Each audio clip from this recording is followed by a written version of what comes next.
To understand how the internet came to be, we need to travel back to a time when computers were rare, enormous machines that filled entire rooms. The year is 1957, and the world is gripped by Cold War tensions between the United States and the Soviet Union. On October 4th of that year, the Soviet Union launched Sputnik, the first artificial satellite to orbit Earth. This single event sent shockwaves through American society and government. The United States, which had long considered itself the world's technological leader, suddenly found itself trailing behind in what would become known as the space race. The launch of Sputnik created a sense of urgency and even fear in the American defense establishment. If the Soviets could launch a satellite into space, what else were they capable of? Could they launch nuclear weapons that American defenses couldn't stop? President Dwight Eisenhower and his advisors realized that the United States needed to dramatically improve its technological and scientific capabilities, and fast. In response to this perceived crisis, the U.S. Department of Defense created the Advanced Research Projects Agency, or ARPA. In February 1958, the agency's mission was simple yet ambitious: prevent technological surprises like Sputnik from happening again by funding cutting-edge research and development. ARPA was given significant freedom and funding to pursue revolutionary ideas that might seem too risky or too far-fetched for traditional military research. This agency would, perhaps unexpectedly, become the birthplace of the Internet. But before we can understand how ARPA created the Internet, we need to understand what computing looked like in the late 1950s and early 1960s. Computers of this era were massive, expensive machines called mainframes. A single computer might cost millions of dollars and require a dedicated room with special cooling systems.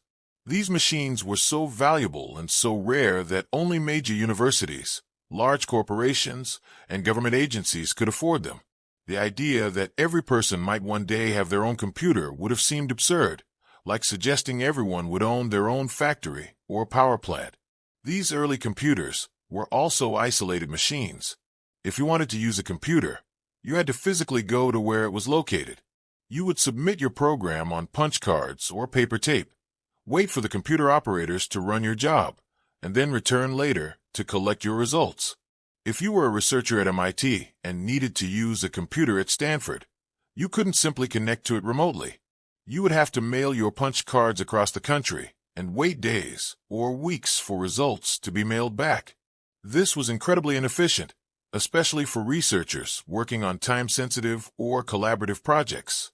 By the early 1960s, computer scientists began imagining a different future. What if computers could talk to each other? What if researchers could share computing resources across distances? What if you could sit at a terminal in Boston and use a computer in California as easily as if it were in the next room? These questions might seem obvious today, but in the early 1960s, they represented a radical reimagining of what computing could be. One of the most influential thinkers exploring these ideas was J.C.R. Licklider, a psychologist and computer scientist who joined ARPA in 1962 as the director of the Information Processing Techniques Office. Licklider had been thinking deeply about human-computer interaction and had written a visionary paper in 1960 titled Man-Computer Symbiosis.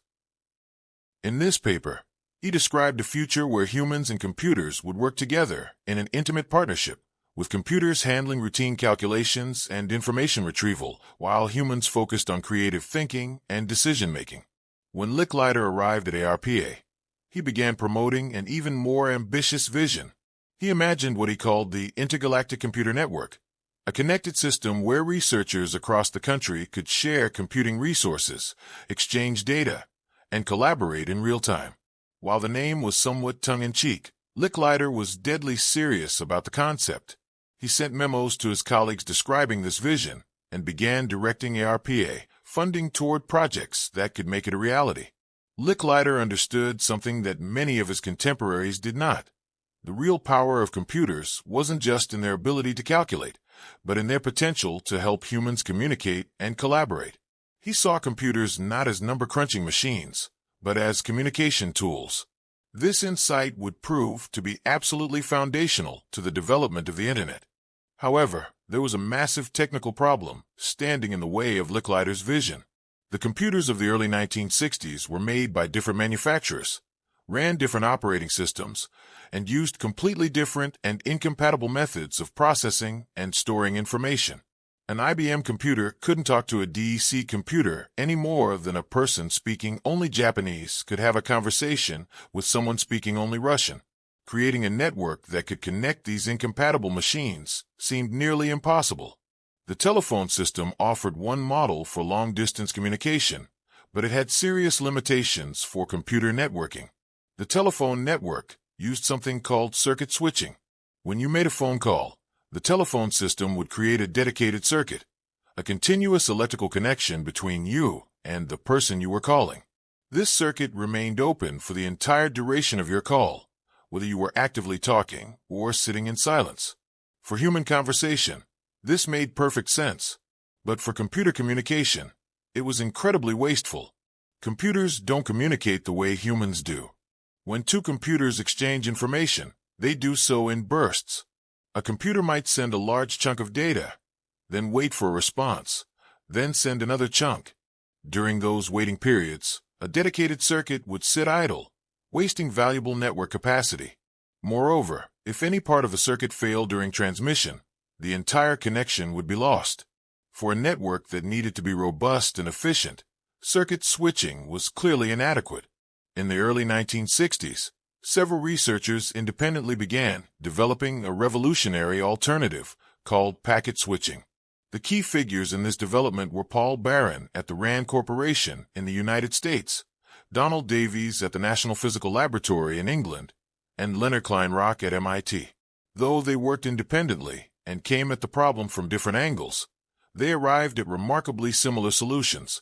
The basic idea of packet switching was elegant and powerful. Instead of sending data as a continuous stream over a dedicated circuit, you would break the data into small chunks called packets. Each packet would contain not only a piece of the data, but also information about where it came from and where it was going, like a letter in an envelope with a return address and destination address. These packets could then be sent independently through the network, potentially taking different routes to reach their destination. At the receiving end, the packets would be reassembled into the original message. Paul Barron, working at RAND, was particularly focused on the military implications of packet switching. He was studying how the U.S. military's communication systems could survive a nuclear attack. The centralized telephone network of the era was vulnerable. If key switching centers were destroyed, large portions of the network would fail. Barron proposed a distributed network where every node was connected to multiple other nodes.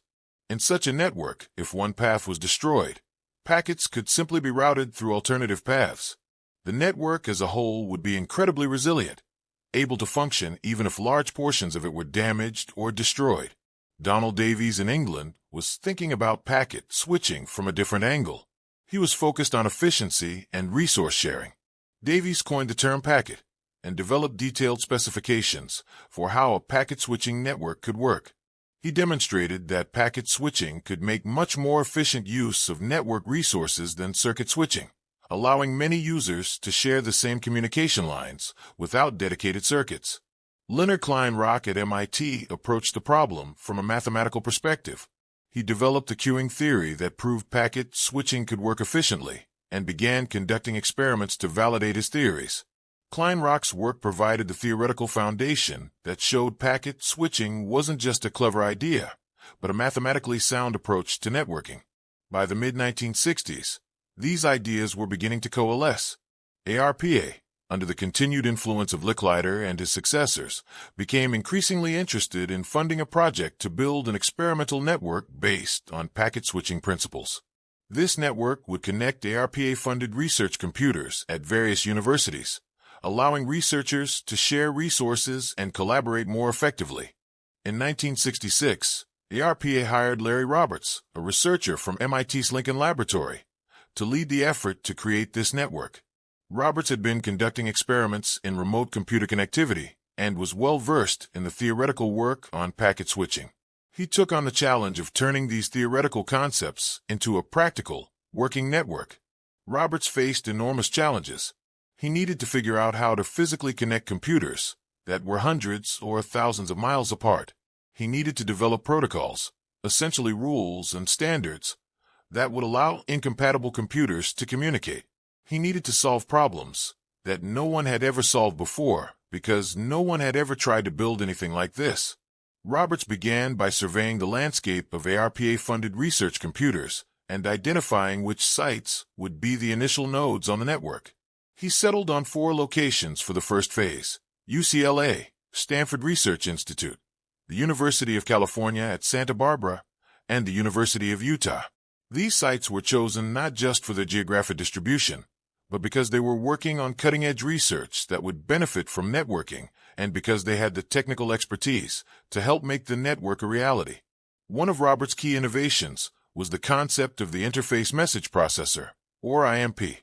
Rather than trying to modify each different type of computer to speak a common language, Roberts proposed creating a separate, dedicated computer at each site that would handle all the networking functions.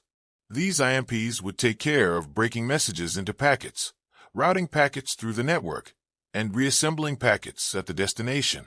The mainframe computers at each site would only need to communicate with their local IMP, which was much simpler than trying to communicate directly with distant computers of different types. ARPA put out a request for proposals to build these IMPs. The contract was won by a small consulting firm called Bolt, Beranek and Newman, or BBN, based in Cambridge, Massachusetts. BBN had been working on cutting-edge computer research for years and had many of the best networking experts in the country on staff.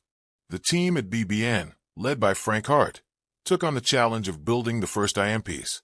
The IMPs were based on a rugged minicomputer called the Honeywell DDP-516. BBN's team had to write entirely new software to make these machines function as packet switches. They had to solve countless technical problems, from how to detect and correct transmission errors to how to route packets efficiently through the network. The work was intense and demanding, with tight deadlines imposed by ARPA. Meanwhile, at the 4 sites that would host the first network nodes, researchers were preparing for the arrival of the IMPs. At UCLA, a graduate student named Charlie Klein and his advisor, Leonard Kleinrock, were setting up the Network Measurement Center, which would monitor and analyze the network's performance. At the Stanford Research Institute, Douglas Engelbart, famous for inventing the computer mouse, was working on advanced interactive computing systems that would benefit from networking. The stage was set for one of the most important moments in technological history. In late 1969, the first IMP was installed at UCLA. More IMPs were shipped to the other sites in rapid succession. The moment of truth was approaching. Would these machines actually be able to communicate with each other? Would packet switching work in practice as well as it did in theory? Could this small experimental network be the first step toward the interconnected world that visionaries like Licklider had imagined? The world was about to find out, and nothing would ever be quite the same again. On October 29, 1969, at 10:30 in the evening, a historic moment arrived with little fanfare. Charlie Klein, a young programmer at UCLA, sat down at a computer terminal connected to the university's mainframe. His goal was simple: to log into a computer at the Stanford Research Institute, some 350 miles away. This would be the first message ever sent over the ARPANET, the network that would eventually become the Internet. Klein had a telephone headset on, maintaining an open phone line with Bill Duval, a programmer at Stanford. They needed the phone connection to coordinate their test and troubleshoot any problems. Klein began typing the word login on his terminal. He typed the letter L.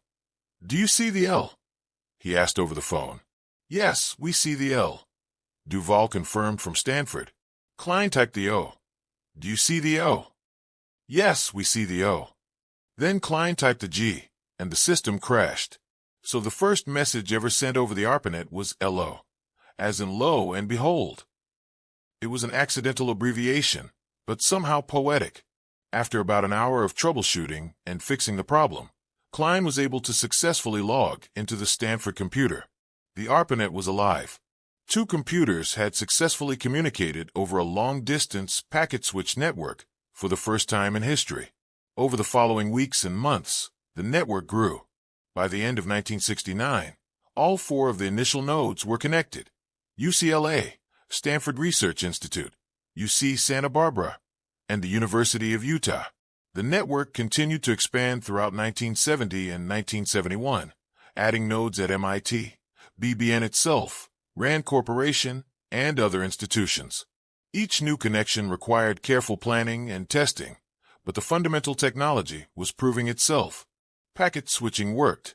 The researchers using this early network quickly discovered something interesting.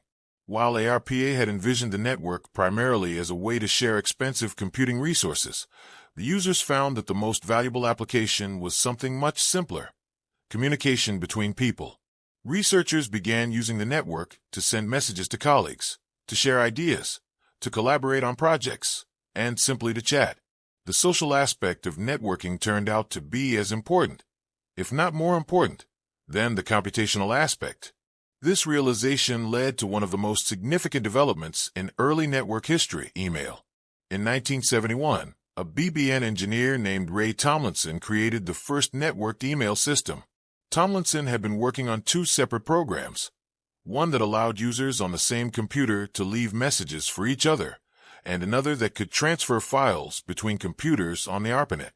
He had the clever idea of combining these two programs to create a system that could send messages between users on different computers across the network. Tomlinson made another crucial decision that we still live with today. He chose the @ symbol to separate the user's name from the computer's name and email addresses. He picked the @ symbol because it wasn't used in people's names or computer names, and because it had a natural linguistic meaning: user at computer. So an address like Bob at MIT made intuitive sense: Bob at MIT. This simple convention became one of the most recognizable symbols in the world. Tomlinson's first email was anticlimactic. He sent a test message between two computers that were actually sitting side by side in the same room.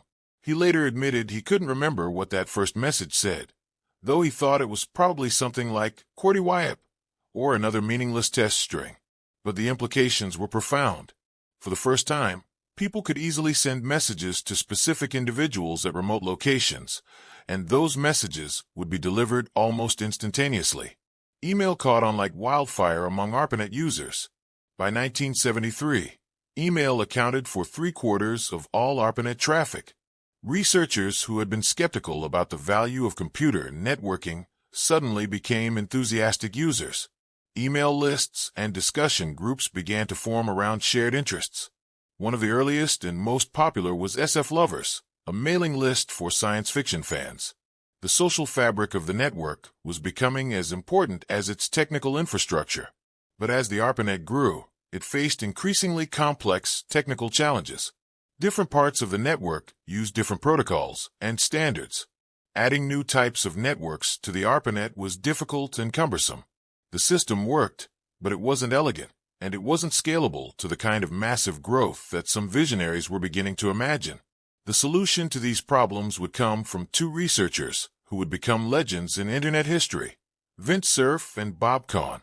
Cerf had been involved with the ARPANET from its earliest days, working at UCLA during the first connection tests. Kahn had been at BBN, working on the IMP software. By the early 1970s, both were thinking deeply about the future of networking. Kahn, in particular, was grappling with a specific problem. He was working on a DARPA project involving packet radio networks, which would allow mobile military units to communicate even when they couldn't connect to fixed network infrastructure. He was also thinking about packet satellite networks, which could connect sites across oceans.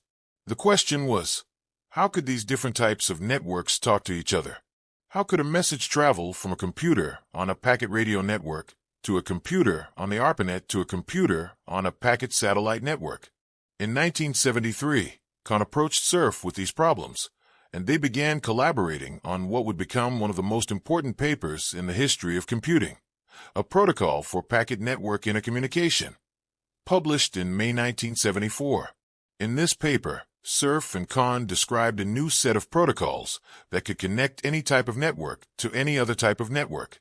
They called this system the Transmission Control Protocol, or TCP. The genius of TCP was that it created a common language that could work across different types of networks. You could think of it like this. Imagine you're trying to send a letter from the United States to Japan. The letter starts with a local postal carrier in the U.S., gets sorted at a local post office, travels to a regional hub, gets loaded onto an airplane, flies across the ocean, arrives in Japan, goes through Japanese customs and postal sorting, and finally gets delivered by a Japanese postal carrier. Each stage of this journey uses different vehicles, different languages, and different procedures. But the letter gets through because there are agreed-upon standards for how to package and address international mail. TCP worked on a similar principle. It didn't matter if a packet was traveling over telephone lines, radio waves, or satellite links. As long as each network node understood TCP, the packet could find its way from source to destination. This concept of internetworking, connecting multiple different networks together, gave us the term we use today. Internet, short for internetwork.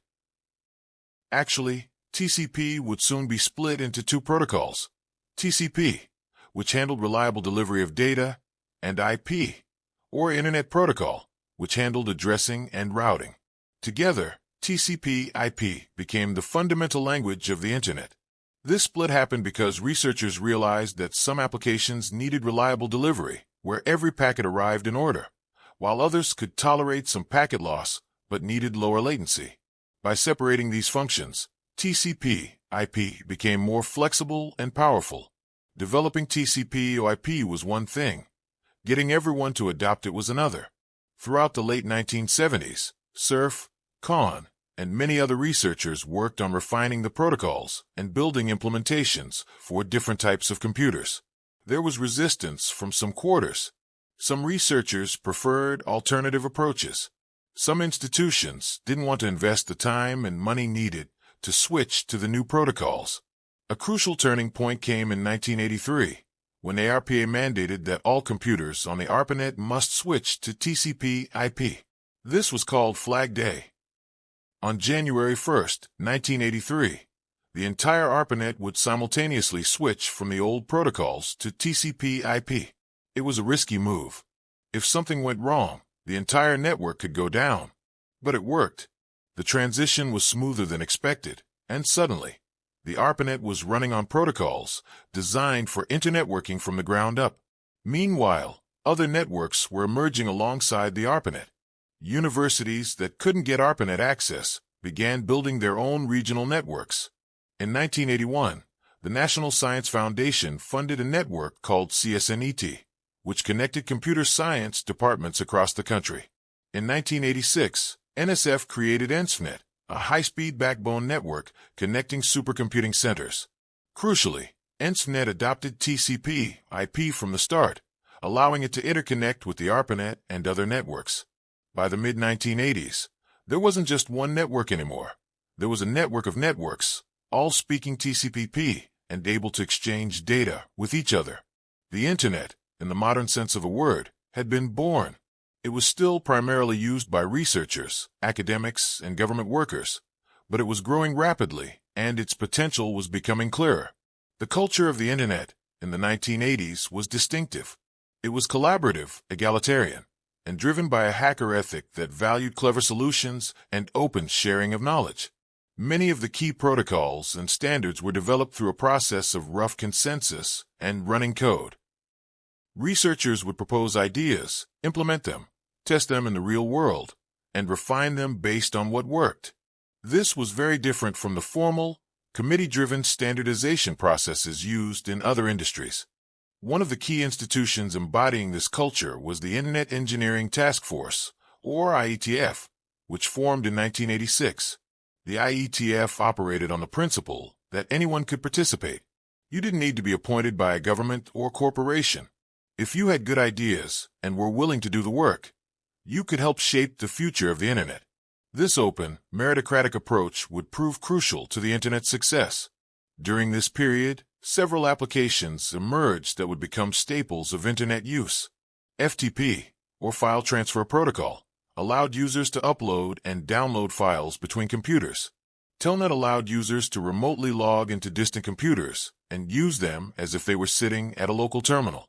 Usenet, created in 1980, provided a distributed discussion system where people could post messages to topic-based newsgroups. These news groups covered everything from technical topics to hobbies to social issues, creating early online communities. One particularly interesting development was the creation of domain names. In the early days of the ARPANET, computers were identified by simple names kept in a single file that every computer had a copy of. As the network grew, this system became unwieldy. In 1984, Paul Mockapetris invented the Domain Name System, or DNS, which created a hierarchical system of domain names. Instead of every computer needing to know the address of every other computer, computers could query DNS servers to look up addresses as needed. DNS gave us the familiar structure of Internet addresses we use today. Something. The rightmost part of the domain name indicated what kind of organization it was. .com for commercial, .edu for educational, .gov for government, .org for organization, and so on. Later, country codes were added. .uk for United Kingdom, .jp for Japan, and so forth. This system was brilliant in its simplicity and has scaled to accommodate billions of Internet addresses. By the late 1980s, the Internet was becoming a truly global phenomenon.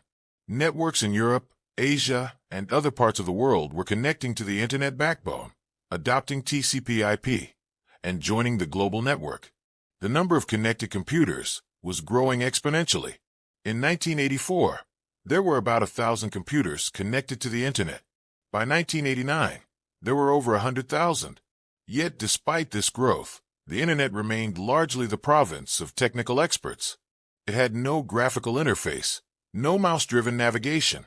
To use the Internet, you needed to know arcane commands and protocols. You needed to understand the technical underpinnings of how the system worked. For the average person, the Internet was inaccessible and intimidating. All of this was about to change. In a physics laboratory in Switzerland, a British computer scientist named Tim Berners-Lee was working on a problem. He was frustrated by how difficult it was to share information among the many different computer systems used by physicists around the world. He began sketching out an idea for a system that would make information sharing as easy as clicking on a link. He called his system the World Wide Web. Berners-Lee couldn't have known it, but his invention would transform the Internet from a tool for technical elites into a global platform that would reshape human society. The stage was set for the next great revolution in Internet history, one that would bring the network into homes, schools, and businesses around the world. The Internet was about to go mainstream, and the world would never be the same. Tim Berners-Lee was not trying to change the world. He was just trying to solve a problem at work. In 1989, Berners-Lee was a software engineer at CERN, the European Organization for Nuclear Research, located on the border between Switzerland and France. CERN was home to thousands of physicists and engineers working on particle physics experiments, and they had a problem. Information was everywhere, but it was incredibly hard to find and access. Different researchers stored their data on different computer systems, running different operating systems, with different file formats and different access methods. If you wanted to find a particular piece of information, you might need to know which computer it was on, what system it was running, how to log in, and what commands to use. For a newcomer to CERN, or even for experienced researchers working across multiple projects, this was a nightmare of complexity. Berners-Lee had been thinking about this problem for years. Back in 1980, while working as a consultant at CERN, he had created a program called Yankuari that allowed him to store information and link related pieces together. It was a personal tool, not designed for sharing, but planted a seed in his mind about how information could be organized and accessed more intuitively. By 1989, Berners-Lee had a more ambitious vision. He wrote a proposal titled Information Management, a proposal, and submitted it to his supervisors at CERN. The proposal described a system where information could be stored on servers anywhere on the Internet, and users could access that information by simply clicking on links that connected related documents. He called it a web of information where everything was interconnected. The proposal was not immediately embraced. Berners-Lee's boss wrote vague but exciting on the cover and didn't take any immediate action. But Berners-Lee was persistent. He continued refining his ideas and, crucially, he began building the system himself. He believed that the best way to prove that his vision would work was to create a working prototype. Berners-Lee invented several key technologies that, together, created the World Wide Web. First, he created HTML, or Hypertext Markup Language, a simple way to format documents and embed links to other documents. HTML was intentionally simple and forgiving. You didn't need to be a programmer to write HTML.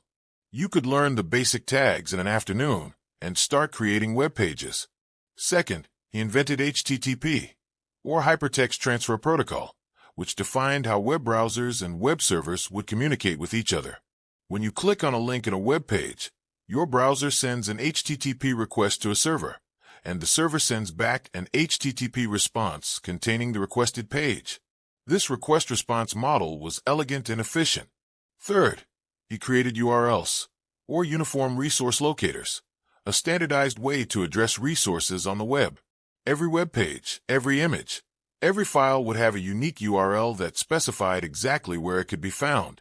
The URL format we still use today, with its HTTP:// structure, comes directly from Berners-Lee's original design. Finally, Berners-Lee wrote the first web browser, which he called World Wide Web, all one word, and the first web server. He developed these on a NeXT computer, a sleek workstation designed by Steve Jobs after he left Apple. By Christmas 1990, Berners-Lee had a working system. He could create web pages, put them on a server, and view them in his browser. He could click on links and jump from one document to another. The World Wide Web was alive. In August 1991, Berners-Lee posted a brief announcement about the World Wide Web to several internet newsgroups, inviting others to try it. The response was modest at first. A few curious technical users downloaded his software and set up their own web servers. But slowly, word began to spread. The web offered something that previous internet tools didn't. It was visual, intuitive, and accessible to non-experts. One of the most important decisions Berners-Lee and CERN made was to give the World Wide Web away for free. They didn't patent the technologies. They didn't charge licensing fees. In April 1993, CERN announced that the World Wide Web technologies would be placed in the public domain, available for anyone to use, without restriction. This decision was crucial. It meant that anyone could create a web server, anyone could create a browser, and anyone could create web pages without asking permission or paying fees. Meanwhile, across the Atlantic, a group of students at the University of Illinois were about to accelerate the web's growth dramatically. At the National Center for Supercomputing Applications, or NCSA, a student named Marc Andreessen and his colleagues were using the early World Wide Web and thinking about how to improve it. Berners-Lee's original browser was powerful but ran only on NeXT computers, which were expensive and rare. Most people didn't have access to it. Andreessen and his team decided to create a web browser that would run on ordinary computers running Windows, Mac, and Unix operating systems. They called it Mosaic. But Mosaic did something that previous browsers didn't do. It displayed images inline with text on the same page. Earlier browsers showed images in separate windows, if they showed them at all. Mosaic made the web visual and attractive in a way it had never been before. Mosaic was released in 1993, and it was a sensation. The browser was free to download, easy to install, and remarkably easy to use. Suddenly, people who weren't computer experts could explore the World Wide Web. You didn't need to know Unix commands or FTP protocols. You just launched Mosaic, typed in a URL or clicked on a link, and there was the web page, complete with text, images, and links to explore. The impact was immediate and dramatic. In 1993, there were about 130 websites in existence. By the end of 1994, there were nearly 3,000. By the end of 1995, there were over 23,000. The web was growing at an exponential rate that astonished even its creators. Traffic on the web was doubling every few months. What were people putting on the web? Everything. Universities created websites with information about their programs and research. Companies created websites to share information about their products. Individuals created personal homepages to share their interests and hobbies. Governments put public information online. The web became a vast, chaotic, endlessly fascinating repository of human knowledge and creativity. Marc Andreessen graduated from the University of Illinois and moved to Silicon Valley, where he met Jim Clark, the founder of Silicon Graphics. Clark had money and business experience. Andreessen had technical talent and understood the potential of the web. Together, they founded a company called Mosaic Communications, later renamed Netscape Communications, to build a better commercial web browser. Netscape Navigator, released in December 1994, was a massive improvement over the original Mosaic. It was faster, more stable, and had more features. It supported features like cookies, which allowed websites to remember information about visitors, and JavaScript, a programming language that made web pages interactive. Netscape gave the browser away for free, at least initially, betting that they could make money by selling server software to companies that wanted to host websites. The strategy worked. Netscape Navigator quickly became the dominant web browser, used by over 80% of web users by 1995. Netscape's initial public offering in August 1995 was one of the most successful in history. The stock price doubled on the first day of trading, and Andreessen and Clark became incredibly wealthy. More importantly, the IPO signaled to the world that the Internet was not just a research project or a hobbyist's toy. It was serious business with real commercial potential. This caught the attention of Microsoft. Bill Gates, Microsoft's founder and CEO, had been somewhat skeptical of the Internet's importance. Microsoft was focused on operating systems and desktop software. But the success of Netscape made Gates realize that the Internet, and specifically the World Wide Web, was going to be transformative. In a famous memo written in May 1995 titled, "The Internet Tidal Wave," Gates declared that the Internet was the most important development since the personal computer and that Microsoft needed to make it a top priority. Microsoft threw its considerable resources into developing Internet Explorer, a web browser that would compete directly with Netscape Navigator. The first version of Internet Explorer was released in August 1995, bundled with Microsoft's new operating system, Windows 95. Initially, Internet Explorer was inferior to Netscape Navigator, but Microsoft improved it rapidly, releasing new versions with better features and better performance. The browser wars between Netscape and Microsoft became one of the defining business battles of the 1990s. Microsoft had a huge advantage. They could bundle Internet Explorer with Windows, which was installed on the vast majority of personal computers. Every new computer came with Internet Explorer already installed, while users had to go out of their way to download Netscape Navigator. This bundling strategy was controversial and would eventually lead to antitrust lawsuits, but it was devastatingly effective. By the late 1990s, Internet Explorer had overtaken Netscape Navigator in market share. Netscape struggled to compete and was eventually acquired by AOL in 1998 for over $4 billion. The browser wars had reshaped the web and demonstrated both the opportunities and the cutthroat competition of the emerging Internet economy. But the browser wars were just one aspect of the web's explosive growth in the mid-1990s. The web was becoming a platform for commerce, communication, entertainment, and information on an unprecedented scale. In 1995, a former Wall Street analyst named Jeff Bezos launched an online bookstore called Amazon.com. Bezos believed that books were the perfect product to sell online because there were so many titles that no physical bookstore could stock them all. But an online store could list millions of books. Amazon started small, operating out of Bezos's garage, but it grew with remarkable speed. By focusing relentlessly on customer service, offering huge selection, and using the web's ability to personalize recommendations, Amazon quickly became the dominant online retailer. Bezos wasn't just building a bookstore. He was building the infrastructure for internet commerce, developing technologies for secure online payments, inventory management, and package tracking that would become standard across the industry. Another significant moment came in September 1995, when a company called eBay was founded by Pierre Omidyar. eBay created an online auction platform where people could buy and sell items directly to each other. The first item ever sold on eBay was allegedly a broken laser pointer, which sold for over $14. When Omidyar contacted the buyer to make sure he understood the laser pointer was broken, the buyer replied that he was a collector of broken laser pointers. Omidyar realized he had created something special, a marketplace that could connect buyers and sellers of anything, no matter how obscure. eBay pioneered many features that would become standard in online marketplaces: user ratings and reviews, which built trust between strangers; auction formats that determine prices through bidding; and community forums where users could help each other. eBay demonstrated that the internet could facilitate commerce, not just between businesses and consumers, but between individuals, creating what would later be called the peer-to-peer economy.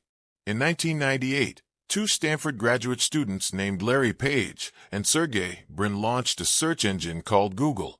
Search engines already existed. AltaVista, Yahoo, Lycos, and others were competing to help people find information on the rapidly growing web. But Google did something different. Instead of just looking at the content of web pages, Google analyzed the links between pages.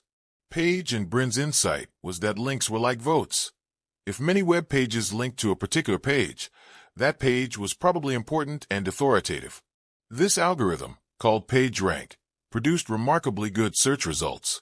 Google's clean, simple interface was also a stark contrast to the cluttered portal sites that dominated web search at the time. Yahoo and others were trying to be destinations, offering news, email, chat, and many other services. Google just wanted to help you find what you were looking for and get you on your way. This focus on pure search quality made Google incredibly popular with users. Google also pioneered a new business model for the internet: targeted advertising. Instead of the banner ads that cluttered many websites, Google showed small text ads related to your search terms. If you searched for digital cameras, you might see ads from camera retailers. These ads were less intrusive than banner ads, but they were highly effective because they were relevant to what users were looking for. This model would make Google one of the most profitable companies in history. The mid to late 1990s saw an explosion of creativity and entrepreneurship on the web. Startups were launching constantly, each with a different vision of how the internet could transform business, communication, or society. Many of these companies had .com in their names, which led people to call this period the dot-com boom. Investors poured money into internet companies, often with little concern for whether these companies had viable business models or paths to profitability. The prevailing attitude was that the internet was going to change everything, and anyone who wasn't investing in it was going to be left behind. Stock prices for internet companies soared to absurd heights. Companies that had never turned a profit were valued at billions of dollars. Pets.com, an online pet supply retailer, spent millions on Super Bowl advertising and had a memorable sock puppet mascot, but was losing money on every sale.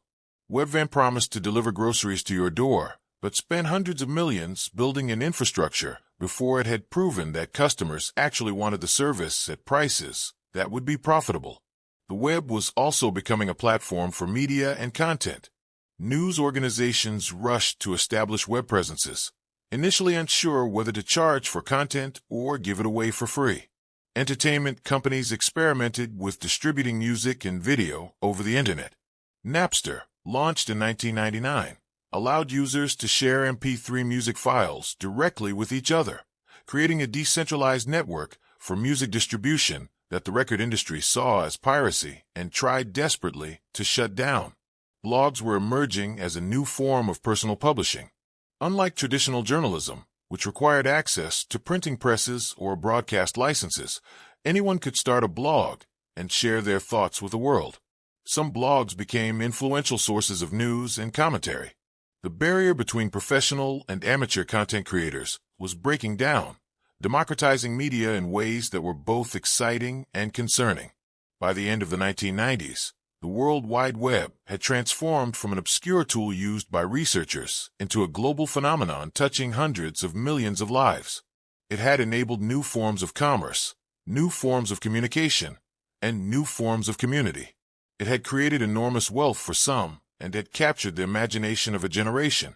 The web had become so central to the vision of the internet that many people used the terms interchangeably, forgetting that the web was just one application running on top of the internet's infrastructure. But all was not well. The dot-com boom was built on hype and speculation as much as on genuine innovation. Stock valuations bore little relationship to actual business performance. Companies were burning through investment capital at unsustainable rates. The question wasn't whether the bubble would burst, but when. And when it did burst, the consequences would reshape the internet industry and force a reckoning about what the web was really for and how it could actually generate sustainable value. That reckoning was just around the corner. The year 2000 began with anxiety and anticipation. Computer experts had spent the previous years warning about the Y2K bug, a potential catastrophe caused by older computer systems that stored years as 2 digits rather than 4. When the year changed from 1999 to 2000, would computers think it was 1900? Would power grids fail, banks lose records, and airplanes fall from a sky? Billions of dollars were spent updating systems and preparing for potential disasters. As it turned out, the Y2K transition happened relatively smoothly. Whether this was because the preparations were effective or because the fears were overblown remains debated. But the world woke up on January 1st, 2000, and everything still worked. But while the Y2K crisis was averted, a different kind of crisis was brewing in the internet economy, one that would prove far more consequential. Throughout the late 1990s, internet companies had been valued based on potential rather than profits. Investors believed that in the new economy, traditional metrics like revenue and earnings didn't matter. What mattered was growth. How many users you had, how quickly your traffic was increasing, how much mindshare you were capturing. The assumption was that once you dominated a market, you could figure out how to make money later. Get big fast was the mantra of the era. This logic led to bizarre business practices. Companies spent enormous sums on advertising and marketing to acquire customers, even when each customer cost more to acquire than they would ever generate in revenue. Startups went public with massive valuations, despite having never turned a profit. Analysts justified sky-high stock prices with creative metrics like eyeballs and stickiness, rather than boring old-fashioned numbers like earnings per share. The madness reached its peak in late 1999 and early 2000. Internet companies were being founded at an astonishing rate. Venture capitalists were throwing money at any business plan that included internet or e-commerce. Talented engineers and business people were leaving established companies to join startups or found their own, lured by the promise of stock options that could make them millionaires when the company went public. Traditional companies rushed to add internet divisions or change their names to include .com to boost their stock prices. But the fundamentals were shaky. Many of these internet companies had no clear path to profitability. They were burning through their capital reserves at alarming rates. The logic of get big fast assumed that internet businesses would benefit from network effects and economies of scale that would eventually make them profitable. But what if customers weren't willing to pay prices high enough to cover costs? What if the market wasn't as big as everyone assumed? What if competition drove profit margins to zero? The bubble began to deflate in March 2000. The Nasdaq Composite Index, heavily weighted toward technology stocks, peaked on March 10th at over 5,000 points. Then it began to fall. At first, it seemed like a normal correction, but the decline continued. By April, investors were starting to panic. Internet stocks that had soared to absurd heights began to crash. Some companies saw their stock prices fall by 90% or more in a matter of months. The reality was harsh. Companies started running out of money. When they went back to investors for additional funding rounds, they found that the money had dried up. Venture capitalists who had been eager to invest in anything internet-related were now incredibly cautious, demanding to see actual business plans with paths to profitability. Many companies that had gone public just months earlier were now worth less than the cash they had in the bank. The layoffs began. Thousands of workers who had joined internet startups with dreams of getting rich found themselves suddenly unemployed. The dot-com party stopped. The lavish perks disappeared. Office spaces that had been filled with ping-pong tables and free gourmet food were emptied out. In San Francisco and Silicon Valley, going concern sales popped up where failed startups sold off their Herman Miller chairs and fancy espresso machines for pennies on the dollar. Some failures were spectacular. Pets.com, which had spent millions on its sock puppet mascot and Super Bowl advertising, shut down in November 2000, less than a year after its IPO. The company had been losing money on every sale, subsidizing shipping costs in an effort to win market share in a low-margin business. When the money ran out, there was nothing left. Webvan, the online grocery delivery service, went bankrupt in 2001 after burning through over $800 million. The company had built massive automated warehouses and a large delivery infrastructure before proving that the business model worked. As it turned out, the economics of delivering groceries to individual homes were challenging, and many customers preferred shopping at physical stores. Boo.com, a European fashion retailer, collapsed in May 2000 after spending $188 million in just 18 months. The company had a website that was slow to load and difficult to use, requiring the latest browsers and fast internet connections that many customers didn't have. The company spent lavishly on marketing and offices around the world, but never figured out how to sell clothes profitably online. eToys, an online toy retailer, had been valued at nearly $8 billion at its peak. By 2001, it was bankrupt. The company had spent too much building warehouses and infrastructure, and it couldn't compete with traditional retailers like Toys R Us and Walmart, which were developing their own e-commerce capabilities. The cost of customer acquisition was too high, and the profit margins on toys were too thin. The carnage continued through 2001 and 2002. Billions of dollars in market value evaporated. Thousands of companies went out of business. The Nasdaq, which had peaked at over 5,000, fell to below 1,200 by October 2002, a decline of more than 75%. Workers who had been millionaires on paper found their stock options worthless. Investors who had poured money into internet stocks watched their portfolios collapse. The media, which had celebrated the dot-com boom with covers proclaiming the new economy, now wrote obituaries for the internet revolution. Pundits declared that the internet had been overhyped, that e-commerce would never replace traditional retail, that the internet was just another technology like radio or television, useful but not transformative. But the pundits were wrong. The dot-com bust was not the end of the internet. It was a correction, a painful but necessary process of separating viable businesses from unsustainable ones. Many companies failed, but the good ones, the ones with real value propositions and paths to profitability, survived and even thrived. Amazon survived the crash, though its stock price fell by more than 90% from its peak. Jeff Bezos remained focused on the long-term vision of building the everything store. Amazon had achieved scale and had developed incredibly efficient logistics and distribution systems. The company's relentless focus on customer service and selection meant that customers kept coming back.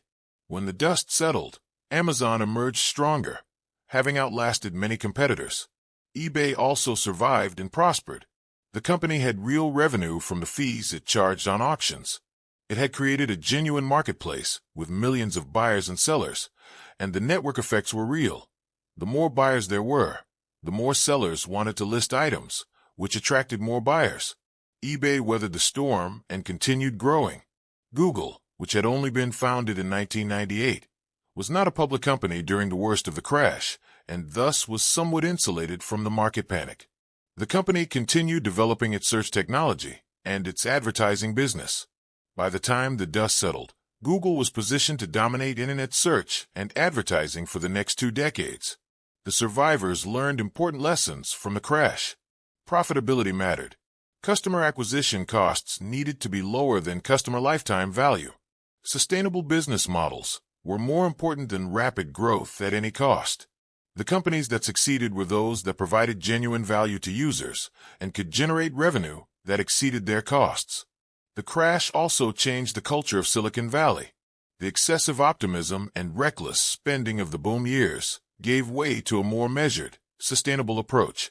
The phrase "get big fast" was replaced by concepts like lean startup and minimum viable product. Entrepreneurs focused on proving that their ideas worked before scaling up. Investors became more rigorous in their due diligence, demanding to see evidence of product-market fit and paths to profitability before investing.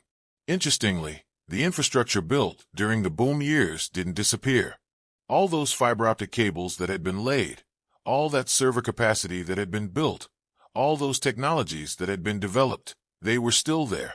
In fact, the crash left an oversupply of internet infrastructure, which meant that bandwidth became cheap and server space became affordable. This would prove crucial for the next wave of internet innovation. Meanwhile, internet usage kept growing. The crash had destroyed many internet companies, but it hadn't destroyed the internet itself. More people were getting online every year. Internet connections were getting faster as broadband began to replace dial-up. People continued using email, browsing websites, shopping online, and finding information. The internet was becoming a normal part of everyday life, not a speculative mania, but a utility as essential as electricity or telephone service. New technologies were emerging that would enable the next phase of internet development.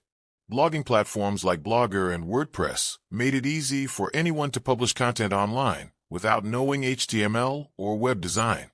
Digital cameras became affordable, making it easy to share photos online.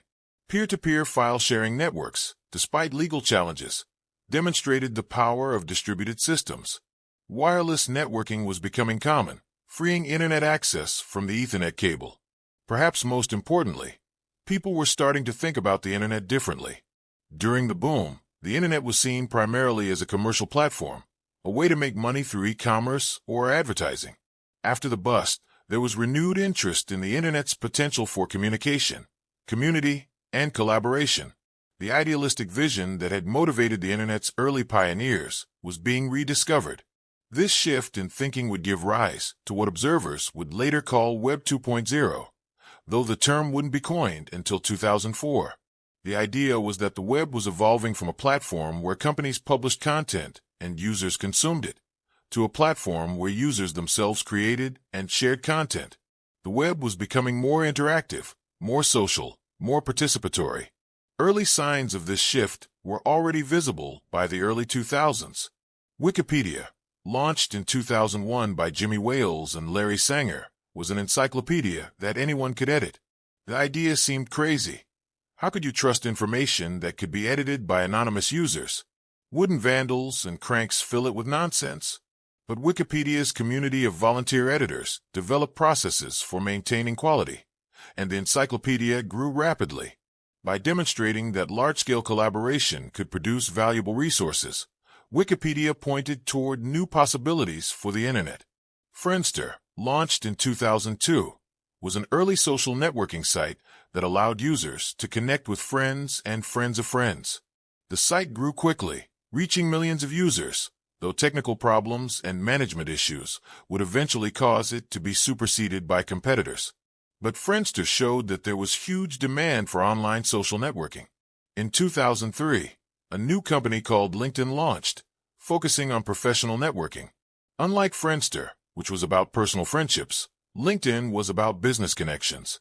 It allowed users to build professional profiles, connect with colleagues and business contacts, and search for job opportunities. LinkedIn found a clear niche and grew steadily, eventually becoming the dominant platform for professional networking. These early social networking sites were hints of what was coming. The internet was about to undergo another transformation, one that would be driven not by companies trying to sell products, but by people wanting to connect with each other. The next chapter of internet history would be dominated by social media, and it would change not just how people used the internet, but how they lived their lives, formed relationships, and understood the world around them. The dot-com crash had been painful, but it had cleared away the excess and prepared the ground for something new. The internet had proven it was more than hype. It had survived its first major crisis and emerged stronger. The companies and technologies that survived were battle-tested and ready for the next phase of growth.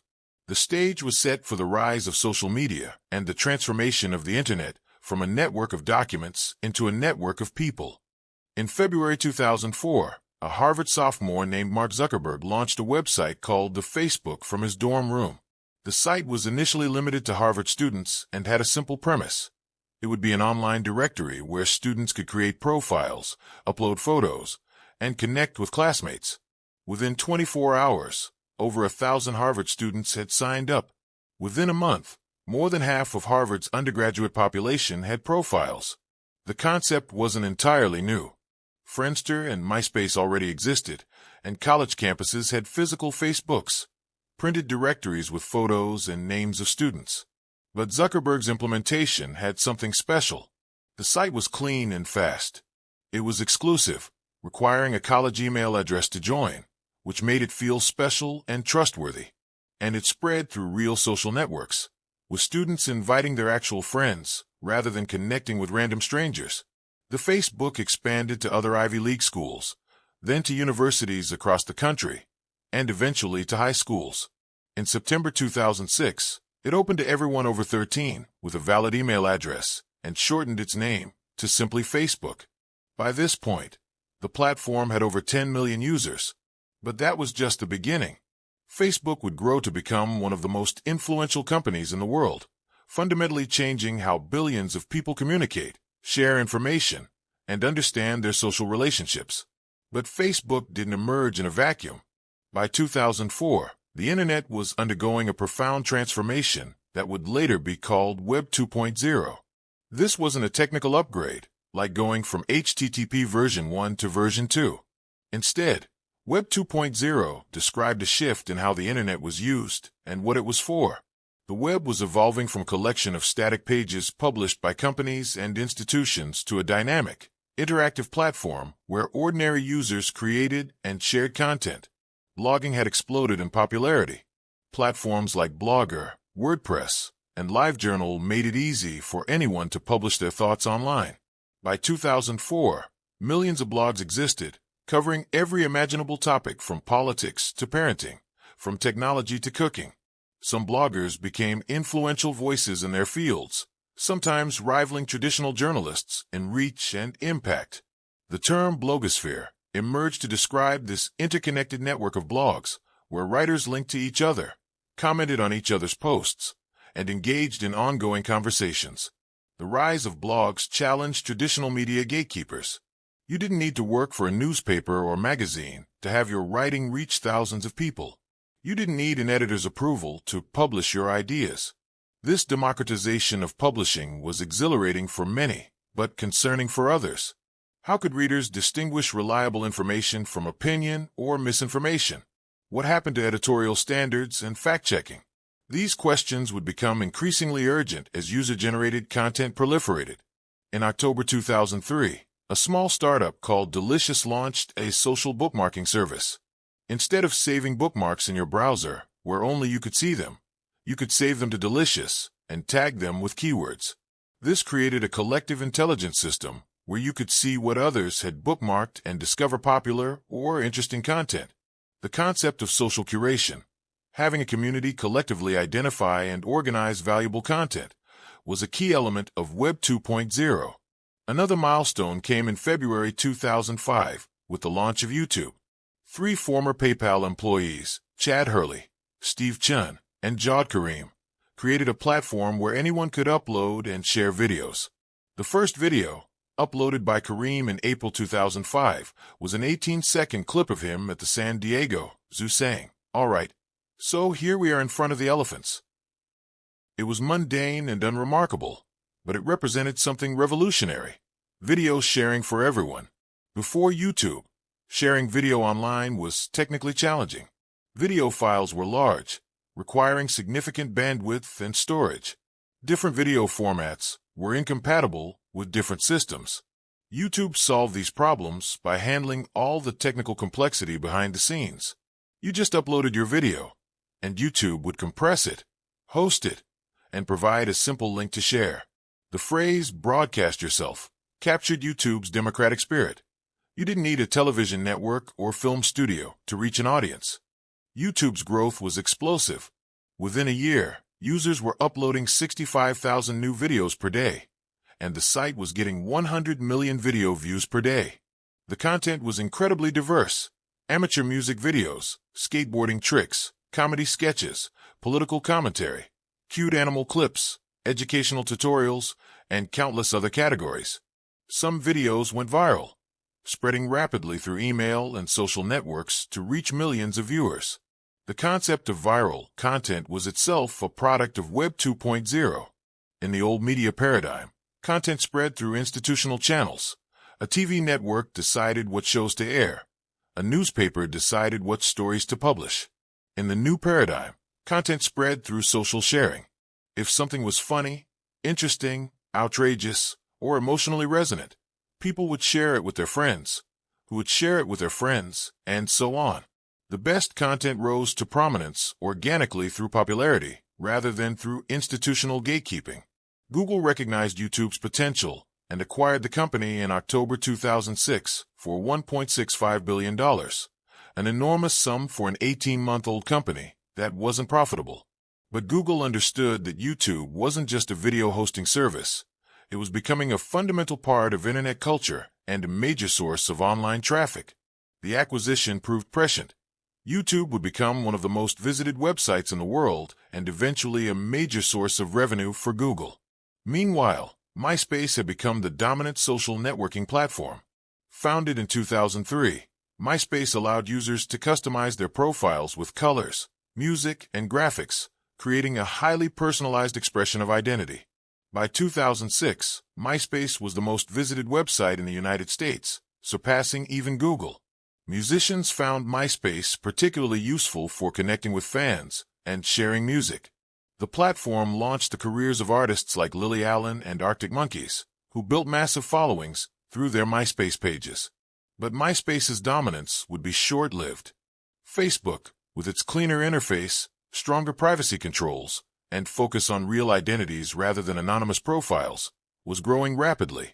Facebook also made a crucial decision in May 2007 when it launched the Facebook platform, allowing outside developers to create applications that ran within Facebook. This turned Facebook from a closed system into a platform that could be extended and enhanced by thousands of developers. Games like Farmville and apps like music sharing services brought additional engagement and helped Facebook grow even faster. Twitter launched in March 2006 with a simple but powerful concept. Users could post short messages, limited to 140 characters, answering the question, "What are you doing?"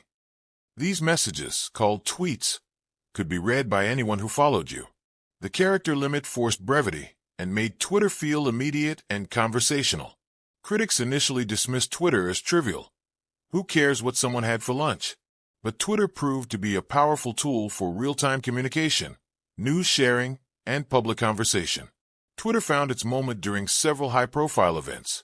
When a U.S. Airways plane made an emergency landing on the Hudson River in January 2009, the first reports and photos came from Twitter users on the scene, minutes before traditional news outlets. During the 2008 presidential campaign, politicians used Twitter to communicate directly with supporters.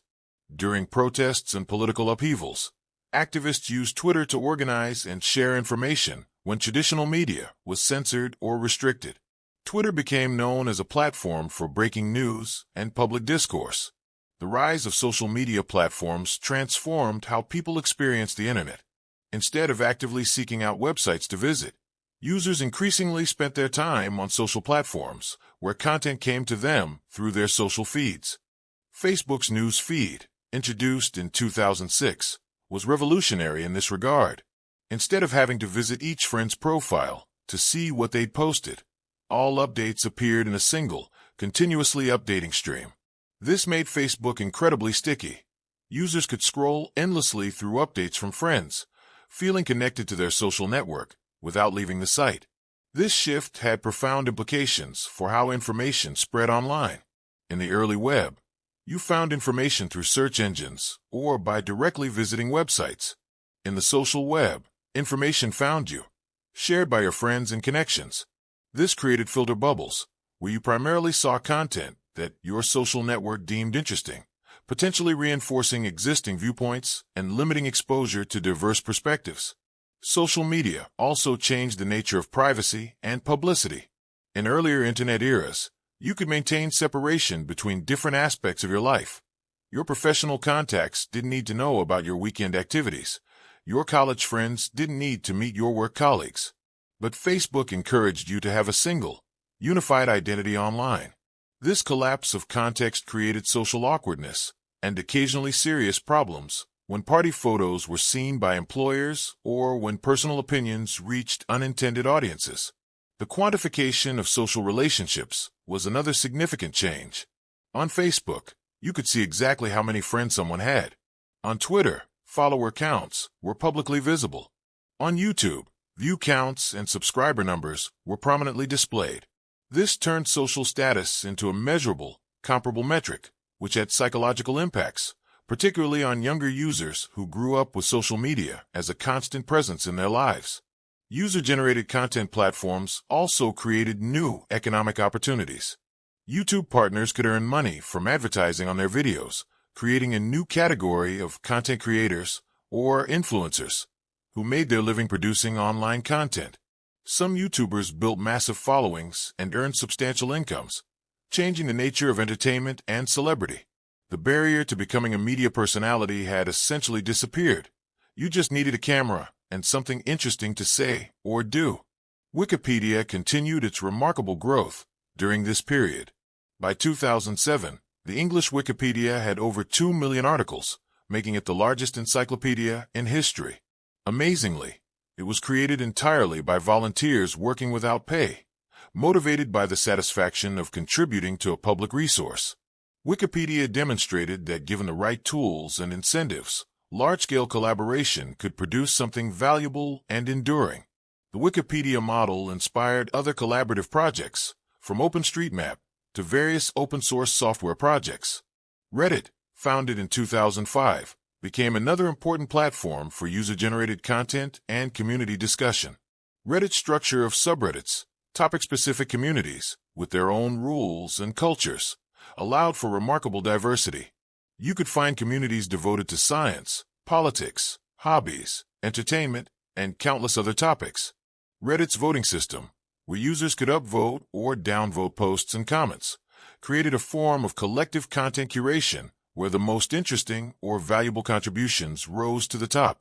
Flickr, a photo-sharing platform launched in 2004, showed the power of combining user-generated content with social features and easy sharing. Photographers could upload photos, organize them with tags, join groups based on interests, and comment on each other's work. Flickr became a vast repository of photographs covering every subject imaginable, from professional photography to casual snapshots. The Creative Commons licensing options on Flickr also demonstrated how user-generated content platforms could support alternative approaches to copyright and intellectual property.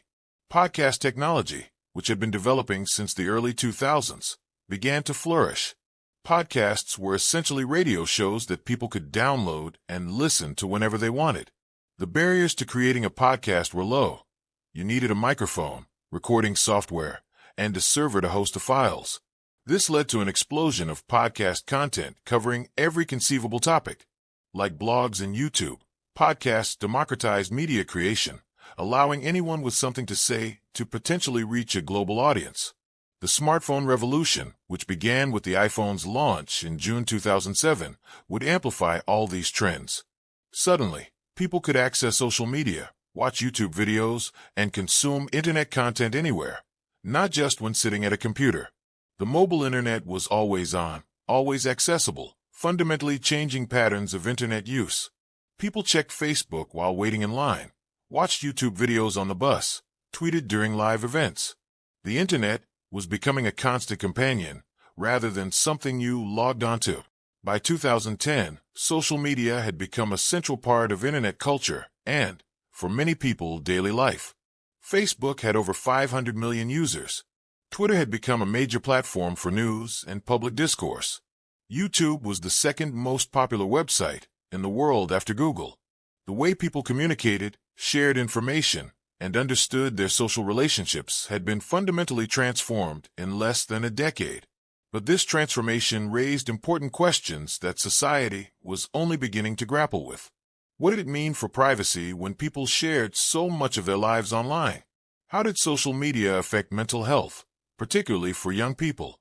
What responsibilities did platforms have for the content users posted?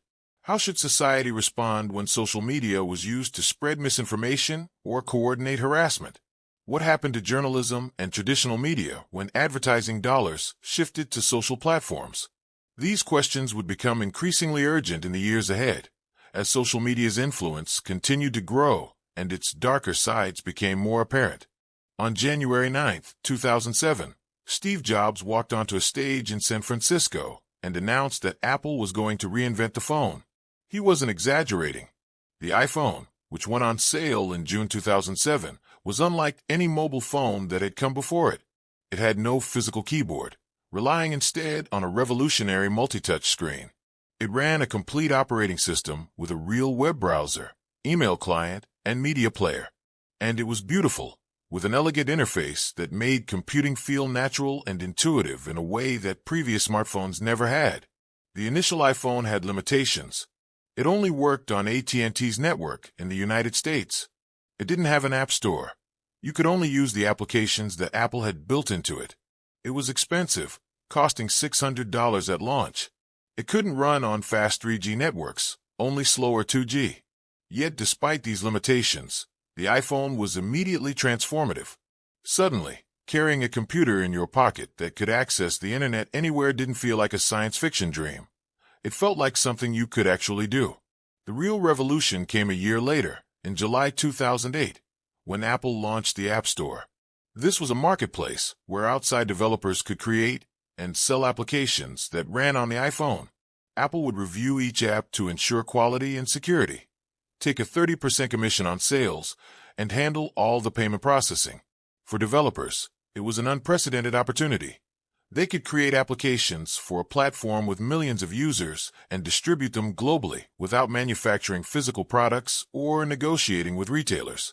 The App Store launched with 500 applications. Within a year, there were 100,000 apps. Within 3 years, there were 500,000. The variety was staggering. There were games, productivity tools, social networking apps, news readers, weather apps, fitness trackers, restaurant finders, photo editors, music creation tools, and countless others. The phrase, "there's an app for that," became a cultural catchphrase. The iPhone had become a platform, and developers were building an entire ecosystem on top of it. Some apps became cultural phenomena in their own right. Angry Birds, a simple game where you flung birds at pigs, was downloaded hundreds of millions of times and became a global franchise with merchandise, theme parks, and movies. Instagram, which launched in October 2010, allowed users to take photos, apply stylish filters, and share them on social networks. The app focused on making mobile photography beautiful and social, and it grew with remarkable speed, reaching 1 million users within 2 months of launch. The success of the iPhone and the App Store caught the attention of Google. The company had been working on its own mobile operating system called Android, which it had acquired in 2005. But Android's trajectory changed dramatically after the iPhone's launch. Google and its partners accelerated Android's development, and the first Android phone, the T-Mobile G1, was released in October 2008. Unlike the iPhone, which was made only by Apple, Android was licensed to many manufacturers. Samsung, HTC, Motorola, and others could all make Android phones. This created two competing visions for mobile computing. Apple's approach was closed and controlled. The company designed both the hardware and software, maintained tight control over the App Store, and prioritized a consistent, high-quality user experience. Google's approach was open and flexible. The operating system was available to many manufacturers, customization was encouraged, and the barrier to entry was lower. Each approach had advantages and disadvantages, and the competition between iOS and Android would drive innovation in mobile computing for years to come. By 2010, the smartphone wars were in full swing. Android was growing rapidly, with many manufacturers offering phones at various price points. Apple released new iPhone models annually, each with improved cameras, faster processors, and better screens. BlackBerry, which had dominated the corporate smartphone market with its physical keyboards and secure email, was struggling to compete with the touchscreen revolution. Nokia, once the world's largest mobile phone manufacturer, was losing market share and would eventually sell its phone business to Microsoft. The rise of smartphones fundamentally changed how people accessed the internet. For years, desktop and laptop computers had been the primary way people got online. But smartphones made internet access portable, convenient, and always available. You didn't need to boot up a computer and find a place to sit down. You just pulled your phone from your pocket. This shift accelerated internet adoption globally. In developing countries where desktop computers were too expensive for many people, Affordable smartphones provided the first internet access for hundreds of millions of users. Mobile internet usage patterns were different from desktop usage. On desktop computers, people tended to have focused sessions. They sat down with a purpose, whether to check email, browse specific websites, or complete tasks. On mobile, internet use was more fragmented and opportunistic, checking social media while waiting in line, looking up restaurant reviews while walking down the street, watching videos during a commute. This mobile behavior influenced how services designed their products, with a focus on quick, easily digestible content and simplified interfaces that worked on small screens. The app economy created new business models and opportunities.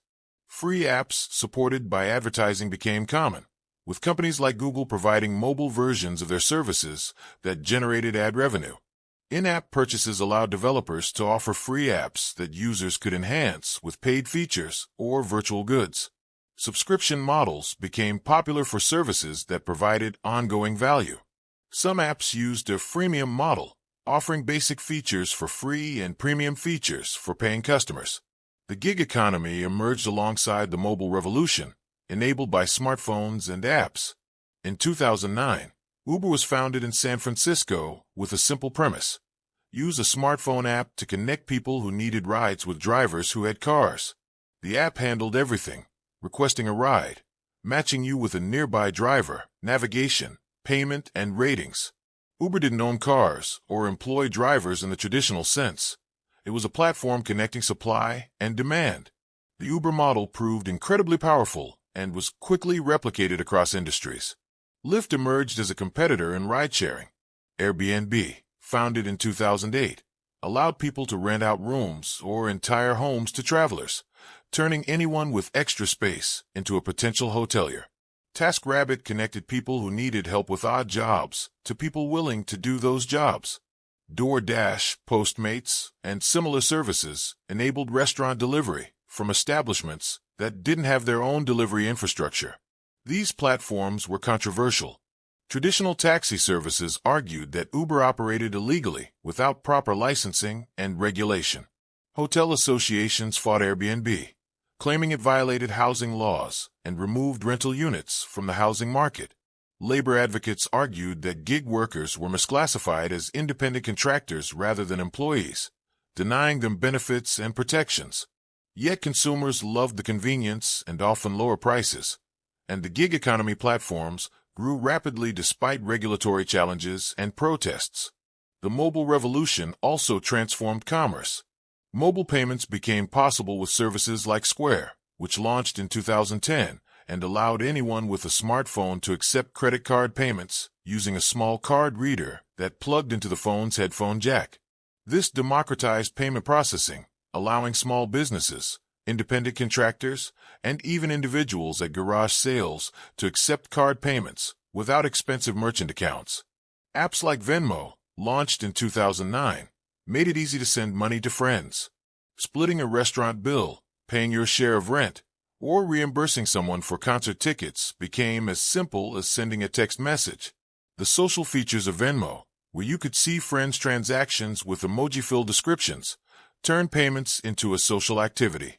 This normalization of digital payments would have far-reaching implications for how people thought about and used money. Mobile gaming became a massive industry. The touchscreen interface enabled new types of games that weren't possible on traditional gaming consoles or computers. Games like Fruit Ninja, where you swiped your finger across the screen to slice fruit, or Temple Run, where you tilted your phone to guide a character running through obstacle courses, took advantage of mobile-specific features. The mobile gaming market grew to rival traditional console and PC gaming in revenue. Though the business models were different, mobile games were more likely to be free-to-play with in-app purchases.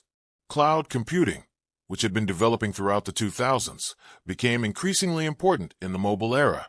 Because smartphones had limited storage and processing power compared to desktop computers, many mobile applications relied on cloud services to store data and perform complex computations. Services like Dropbox, launched in 2008, allowed users to store files in the cloud and access them from any device. Google Drive and Apple's iCloud provided similar functionality, making it seamless to work across multiple devices. The mobile revolution also accelerated the decline of traditional media. Music consumption shifted from CDs and downloads to streaming services like Spotify, launched in 2008, which offered access to millions of songs for a monthly subscription fee. Smartphone cameras became good enough that many people stopped carrying dedicated cameras. GPS navigation apps made standalone GPS devices obsolete. E-readers gave way to reading on tablets and smartphones. The smartphone was becoming the universal device, replacing numerous single-purpose gadgets. Tablets emerged as a category between smartphones and laptops. Apple's iPad, launched in April 2010, created enormous excitement and skepticism. Was it just a big iPhone? Who needed a device between a phone and a laptop?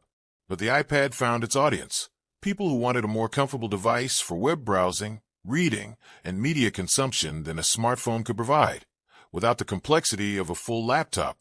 Android tablets followed, though they never achieved the same market success as the iPad. By 2012, smartphones had become ubiquitous in developed countries and were spreading rapidly in developing nations. The majority of internet traffic still came from desktop computers, but mobile was growing faster. Companies began adopting mobile-first design philosophies, designing their services for mobile devices before desktop. Some new services, like Instagram and Snapchat, were mobile-only, not even offering desktop versions. Snapchat, which launched in 2011, embodied a distinctly mobile-native approach. The app allowed users to send photos and videos that would disappear after being viewed, a concept that seemed strange to people accustomed to the permanent nature of internet content. But Snapchat understood something about mobile behavior. People wanted to share moments spontaneously, without worrying about those moments becoming permanent records. The ephemeral nature of Snapchat made it feel more like real conversation, and less like broadcasting to an audience. Snapchat Stories feature, introduced in 2013, was particularly influential. Users could post photos and videos to their story, which would be visible to friends for 24 hours before disappearing. This created a less curated, more authentic form of social sharing compared to Instagram's permanent grid of photos. The stories format was so successful that Instagram, Facebook, and other platforms would later copy it, making ephemeral content a standard feature of social media. The mobile revolution also changed photography fundamentally. With smartphones, everyone always had a camera in their pocket. The number of photos taken annually exploded from billions to trillions. Photography became less about capturing special moments and more about documenting everyday life.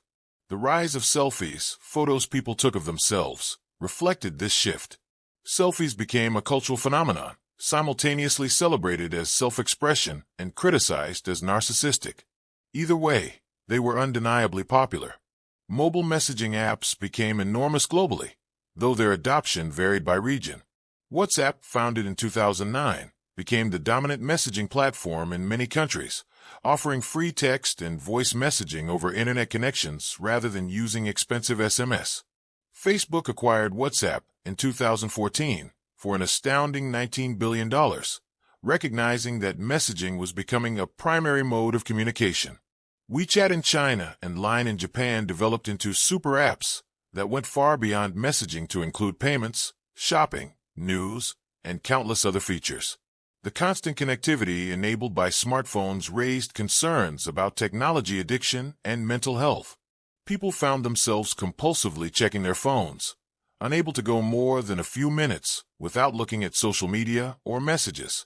The fear of missing out, or FOMO, became a widely recognized phenomenon. Studies began showing correlations between heavy smartphone use and anxiety, depression, and sleep problems. The very devices that connected people to information and each other were also creating new forms of stress and disconnection from immediate physical surroundings. By 2015, mobile internet usage had surpassed desktop usage in many countries. The mobile revolution was complete. Smartphones were no longer novel devices, but essential tools that had reshaped commerce, communication, entertainment, and social interaction. The app economy had created thousands of successful businesses and transformed numerous industries. The internet was no longer something you sat down at a computer to access. It was everywhere, all the time, always in your pocket. This always-on, always connected world brought enormous benefits and raised profound questions about attention, privacy, work-life balance, and what it meant to be human in an age of constant digital connection. The mobile revolution had fundamentally transformed not just how people use technology, but how they live their lives. By 2015, the internet had become so deeply woven into daily life that it was almost invisible. People woke up to alarm clocks on their smartphones, checked social media while still in bed, streamed music during their commutes, worked on cloud-based documents, ordered lunch through delivery apps, and watched streaming video in the evening. The internet wasn't something you went on anymore. It was simply the infrastructure of modern existence. One of the most visible transformations of this period was the rise of streaming as the dominant form of media consumption. Netflix, which had started as a DVD by mail service in 1997 and pivoted to streaming in 2007, was fundamentally reshaping television. By 2015, Netflix had over 60 million subscribers globally and was spending billions of dollars on original content. Shows like House of Cards and Orange is the New Black demonstrated that internet companies could produce prestige television that rivaled anything from traditional networks. The Netflix model was revolutionary in several ways. First, it released entire seasons of shows at once, enabling binge watching as a cultural phenomenon. Instead of waiting week by week for new episodes, viewers could consume entire series in days or even hours. This changed how shows were written and structured, with serialized narratives that rewarded sustained attention rather than episodic formats designed for weekly viewing. Second, Netflix used data in unprecedented ways. The company knew exactly what its subscribers watched, when they watched it, when they paused, when they stopped watching, and what they watched next. This data informed decisions about what content to produce and how to market it. Netflix could create multiple trailers for the same show, showing different versions to different audience segments based on their viewing history. This level of personalization and data-driven decision-making was impossible in traditional television. Third, Netflix operated globally in ways traditional television couldn't. A show produced in South Korea could find an audience in Brazil, Norway, and the United States simultaneously. Regional boundaries that had defined television distribution for decades became less relevant. Netflix invested in content from around the world, recognizing that good storytelling transcended national borders. This helped create truly global hits like Money Heist from Spain and Sacred Games from India. Traditional media companies initially dismissed Netflix as a threat, but by 2015, they were scrambling to respond. Disney announced plans for its own streaming service. HBO launched HBO Now, allowing people to subscribe directly without a cable package. Amazon Prime Video, which had started in 2006, was ramping up investment in original content. YouTube was evolving from user-generated clips to professional content, with popular creators producing shows that attracted millions of viewers per episode. The shift to streaming had dramatic implications for cable television. Cord cutting. Canceling cable subscriptions in favor of streaming services accelerated. Young people increasingly never subscribed to cable at all, a phenomenon called cord never ing. The traditional bundle of hundreds of channels, supported by advertising and subscription fees, was breaking apart. People wanted to pay only for the content they actually watched, and streaming services delivered that promise. Music streaming had undergone a similar transformation. Spotify, which launched in the United States in 2011, offered access to tens of millions of songs for a monthly subscription fee. For less than the price of a single CD, users could listen to virtually any music they wanted, on demand, across all their devices. Apple Music, launched in 2015, brought Apple into the streaming market. The impact on the music industry was profound. CD sales and digital downloads plummeted, while streaming revenue grew rapidly. For musicians, streaming was a mixed blessing. While it made music more accessible to listeners worldwide, the per-stream payments were tiny, often fractions of a cent. Only the most popular artists could earn significant income from streaming alone. This changed the economics of the music industry, making touring and merchandise more important revenue sources. It also changed how music was consumed. Instead of albums, People often listened to individual songs or playlists, leading to debates about whether the album as an artistic format would survive. The gig economy, which had emerged with companies like Uber and Airbnb, continued expanding into more areas of work and life. Instacart offered grocery shopping and delivery. Rover connected pet owners with dog walkers and sitters. Upwork and Fiverr created marketplaces for freelance services, from graphic design to programming.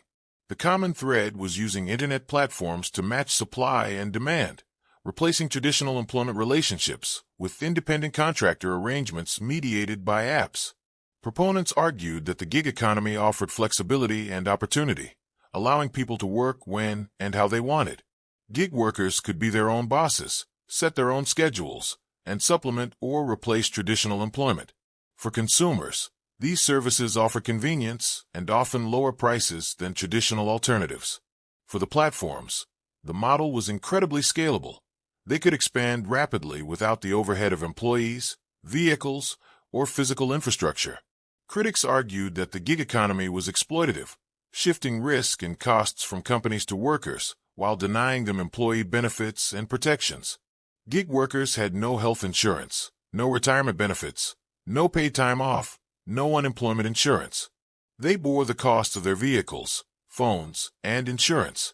They could be deactivated from platforms with little recourse. The flexibility touted by platforms was often illusory. Workers who wanted to earn decent incomes had to work long hours and were subject to the platform's algorithmic management, which could change pay rates and policies unilaterally. Legal battles erupted over whether gig workers should be classified as employees or independent contractors. In California, Assembly Bill 5, passed in 2019, attempted to classify most gig workers as employees, leading to fierce opposition from platform companies. The company spent over $200 million on a ballot initiative, Proposition 22, which passed in 2020 and exempted rideshare and delivery drivers from employee classification. Similar battles played out globally as societies grappled with how to regulate this new form of work. Social media continued to evolve and face new challenges during this period. Facebook reached over 2 billion monthly active users by 2017, an unprecedented scale of human connection. But the platform was increasingly criticized for its role in spreading misinformation, enabling hate speech, and undermining mental health, particularly among teenagers. Studies suggested that heavy social media use was correlated with increased rates of anxiety and depression, especially among young people who felt pressure to curate perfect online personas. The 2016 United States presidential election marked a turning point in how people thought about social media.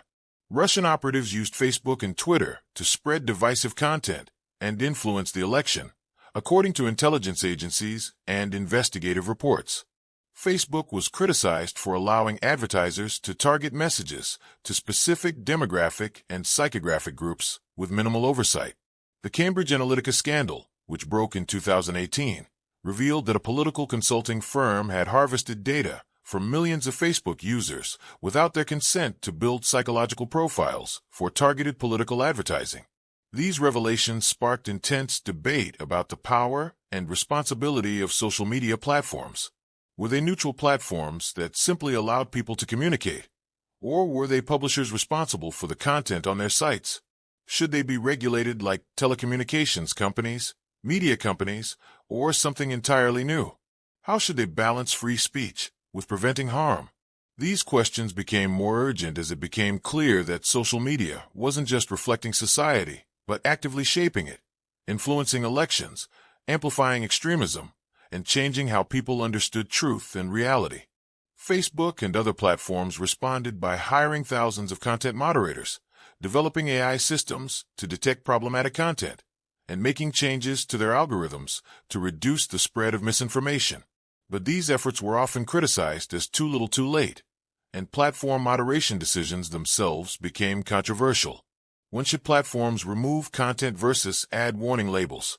Who decided what counted as misinformation? Different political groups saw bias in moderation decisions, with conservatives often claiming anti-conservative bias and progressives arguing that platforms weren't doing enough to combat hate speech. Instagram, which Facebook had acquired in 2012, continued growing in popularity, particularly among younger users. The platform's focus on visual content and its algorithmic feed, which showed users content based on what the algorithm predicted they would engage with rather than chronological posts from people they followed, kept users scrolling for longer periods. Instagram influencers became a new type of celebrity, building careers by posting photos and videos of their lives, promoting products, and cultivating devoted followings. The influencer economy created new pathways to fame and income. Beauty influencers taught makeup techniques and promoted cosmetics. Fitness influencers shared workout routines and meal plans. Fashion influencers showcased outfits and promoted clothing brands. Travel influencers documented exotic destinations. Companies recognized that influencer marketing could be more effective than traditional advertising, as recommendations from trusted influencers felt more authentic than corporate messages. Influencer marketing became a multi-billion-dollar industry. But the influencer economy had a dark side. The pressure to constantly create content, maintain engagement, and present a perfect life took a toll on influencers' mental health. The lines between authentic self-expression and commercial promotion blurred. Scandals erupted when influencers promoted products without proper disclosure or when their carefully curated online personas were revealed to be far from their actual lives. The phenomenon of Instagram versus reality highlighted how social media could create unrealistic expectations and distorted perceptions of normal life. TikTok emerged as a major new platform in the late 2010s. The app, created by Chinese company ByteDance, allowed users to create and share short videos, typically 15 to 60 seconds long, often set to music. TikTok's algorithm was remarkably effective at serving users content they would enjoy, even from creators they didn't follow. The app could quickly identify user preferences and serve an endless stream of engaging content on the For You page. TikTok grew with stunning speed, reaching 500 million monthly active users by mid-2018 and over 1 billion by 2021. The app was particularly popular with teenagers and young adults, and it created its own style of content: short, punchy, often humorous videos with quick cuts, text overlays, and popular audio clips. TikTok launched careers, sparked viral trends, and influenced mainstream culture. Songs that went viral on TikTok often topped music charts. Dances created on TikTok were performed at sporting events and on television shows. The rise of TikTok also sparked concerns. As a Chinese-owned platform, TikTok faced scrutiny about data privacy and national security, with some governments threatening to ban it. The platform's powerful algorithm raised questions about how it shaped young people's attention and values. The constant stream of stimulating content had some researchers worried about impacts on attention spans and ability to focus on longer-form content. Artificial intelligence began playing an increasingly visible role in Internet services during this period. AI-powered recommendation systems determined what content appeared in social media feeds, what products were suggested on e-commerce sites, and what videos autoplay on streaming platforms. Virtual assistants like Amazon's Alexa, Apple Siri, and Google Assistant used natural language processing to respond to voice commands, controlling smart home devices, answering questions, and performing tasks. Machine learning enabled new capabilities like real-time language translation, facial recognition, and sophisticated image and video editing. Apps like FaceApp could manipulate photos to show what you might look like older or younger. Deepfake technology, which used AI to create realistic but fake videos of people, emerged as both a creative tool and a potential threat, raising concerns about manipulated media and truth in the digital age. E-commerce continued growing as a share of retail sales. Amazon had become one of the world's most valuable companies, and its Prime membership program, which offered free 2-day shipping and access to streaming video and music, had over 100 million members by 2018. The expectation of fast, free shipping transformed retail, putting pressure on traditional retailers to match Amazon's convenience. Many stores closed, unable to compete with online retailer selection and prices, leading to concerns about the death of brick-and-mortar retail and the fate of shopping malls. The Internet of Things, everyday objects connected to the Internet, became increasingly common. Smart thermostats learned household patterns and adjusted temperatures automatically. Connected doorbells allowed homeowners to see and speak with visitors remotely. Fitness trackers monitored steps, heart rate, and sleep patterns.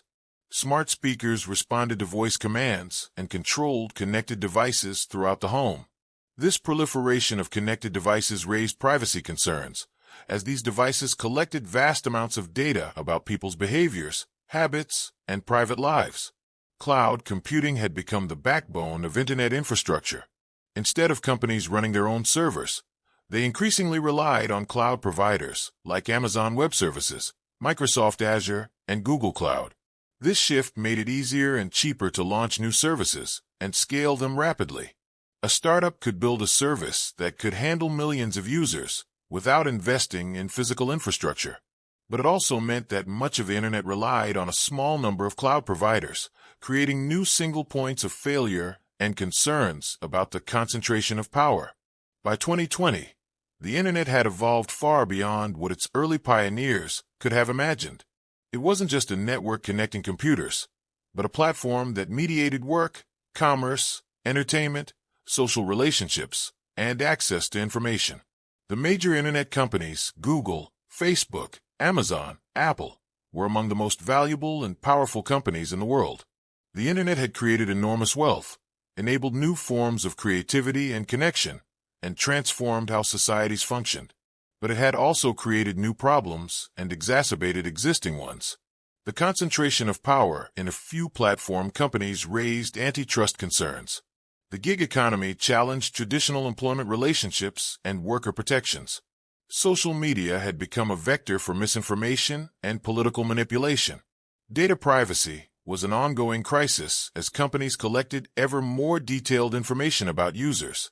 The attention economy, driven by algorithms optimized for engagement, raised concerns about mental health and the quality of public discourse. The internet had become powerful enough that its problems were society's problems, and how to govern this technology was one of the central challenges of the era. In early 2020, the COVID-19 pandemic swept across the world, forcing billions of people into lockdowns and social distancing. Overnight, the internet went from being important to being absolutely essential. It became the infrastructure that allowed society to continue functioning when physical proximity became dangerous. People worked from home, using video conferencing tools like Zoom, which saw its daily meeting participants jump from 10 million in December 2019 to over 300 million by April 2020. Children attended school through video calls and online learning platforms. Families stayed connected through FaceTime and WhatsApp. Even medical appointments moved online with the rapid expansion of telemedicine. The pandemic accelerated digital transformation across nearly every sector. Restaurants that had never offered delivery suddenly relied on apps like DoorDash and Uber Eats for survival. Small businesses that had resisted e-commerce frantically built online stores. Grocery delivery services saw demand surge beyond capacity. Fitness instructors streamed workout classes from their living rooms. Religious services moved to YouTube and Facebook Live. Museums offered virtual tours. The pandemic proved that much more of life could happen online than anyone had previously imagined. Whether that was entirely positive remained an open question.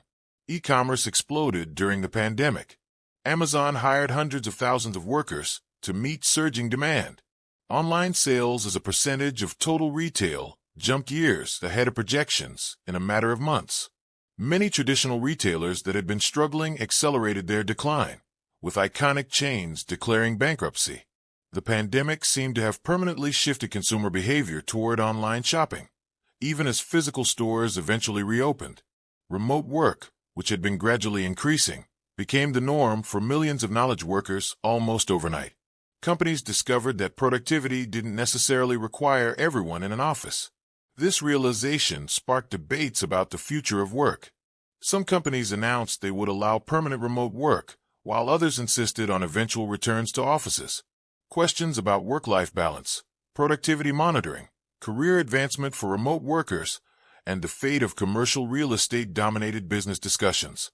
The pandemic also highlighted and exacerbated the digital divide. For people with reliable high-speed internet, comfortable homes, and digital literacy. The shift online was manageable, even pleasant. But millions of people lacked adequate internet access. Students in rural areas struggled to attend online classes. Low-income workers in service industries couldn't work from home. The inequalities in internet access, which had always existed, suddenly became matters of economic survival and educational opportunity. The divide wasn't just between countries, but within them, between urban and rural areas, between wealthy and poor neighborhoods. Social media during the pandemic became even more central to how people experienced the world, for better and worse. It was how people stayed connected to friends and family, how they organized mutual aid efforts, how they shared information about the virus and safety measures.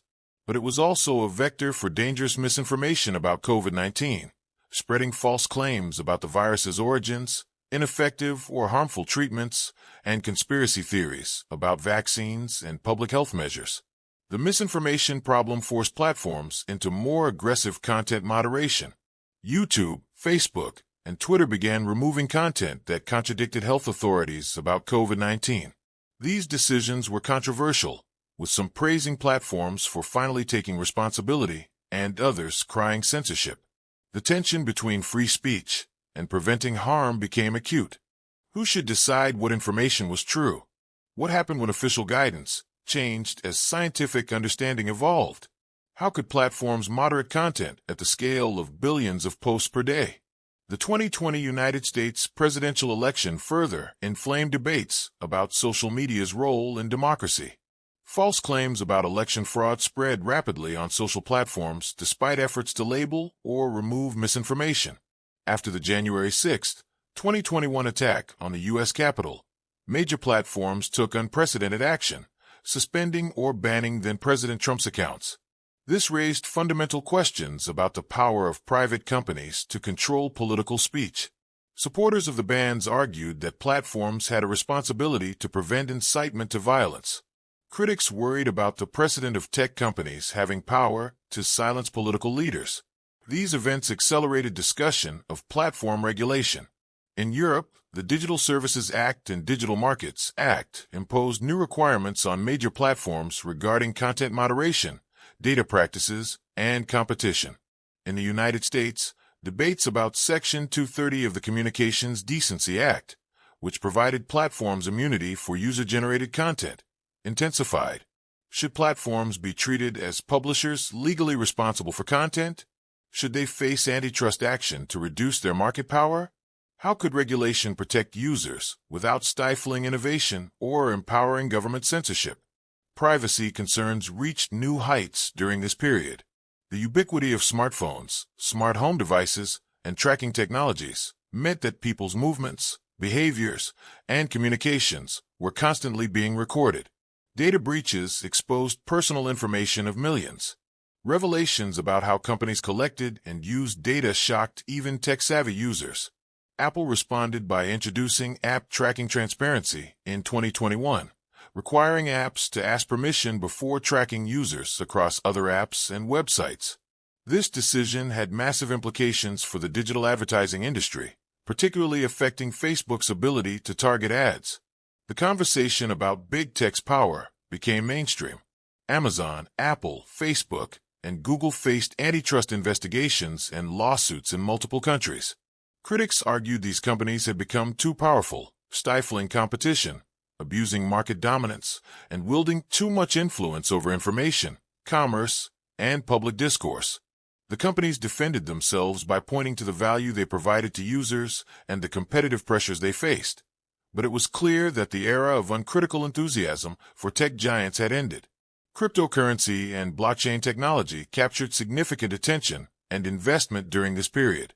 Bitcoin, the first and most famous cryptocurrency, saw its price surge to new heights, surpassing $60,000 per coin in 2021 before crashing again. Thousands of other cryptocurrencies emerged, each with different features and purposes.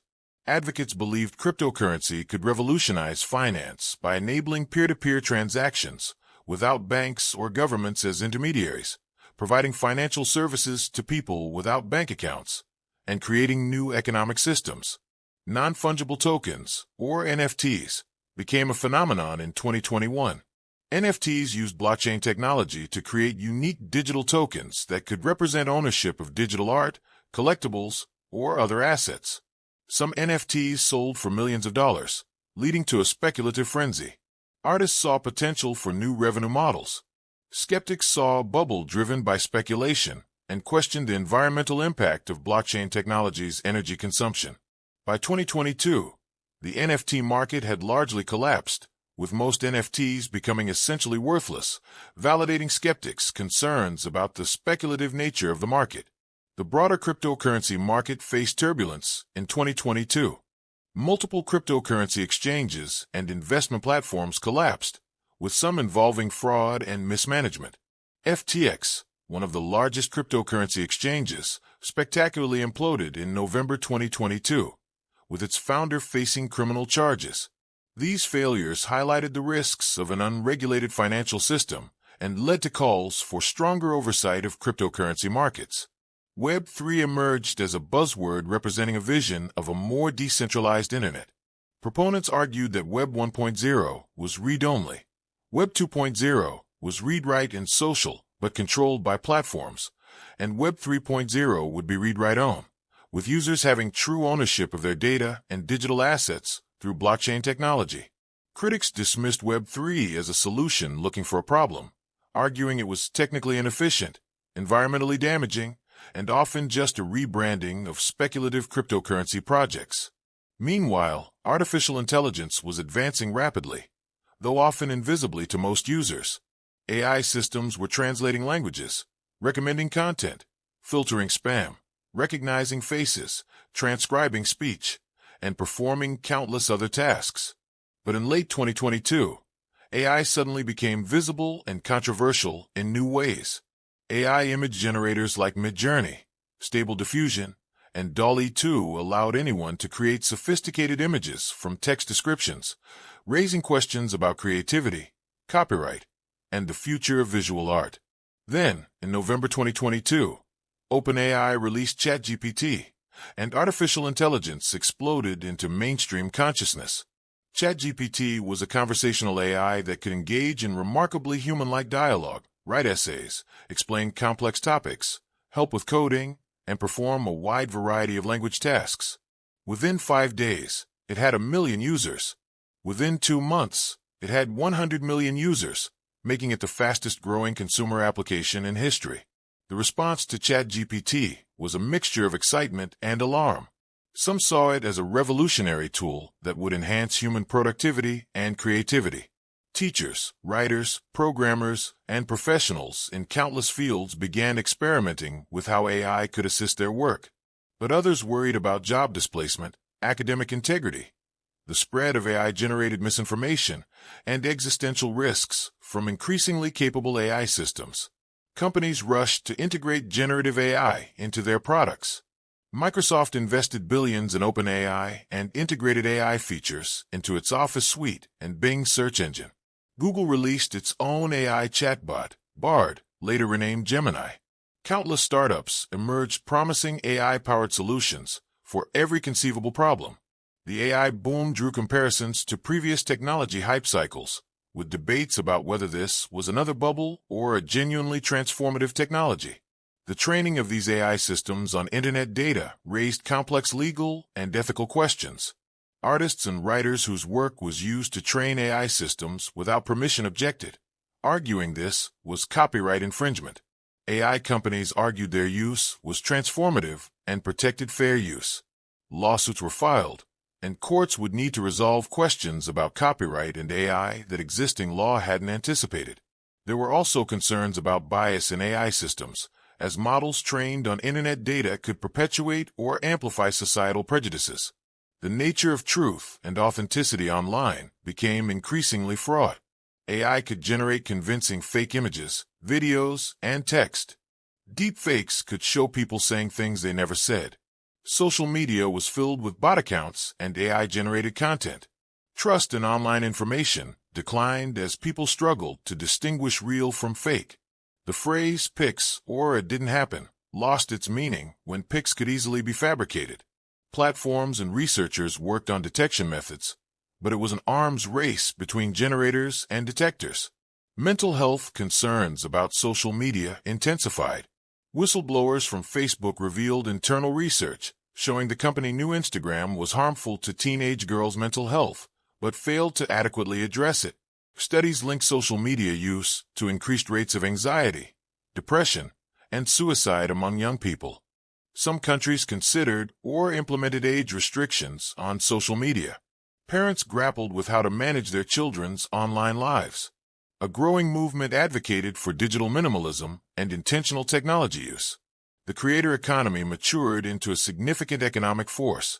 YouTube creators, Twitch streamers, TikTok stars, podcast hosts, Substack writers, and OnlyFans creators were making substantial incomes, some earning millions of dollars.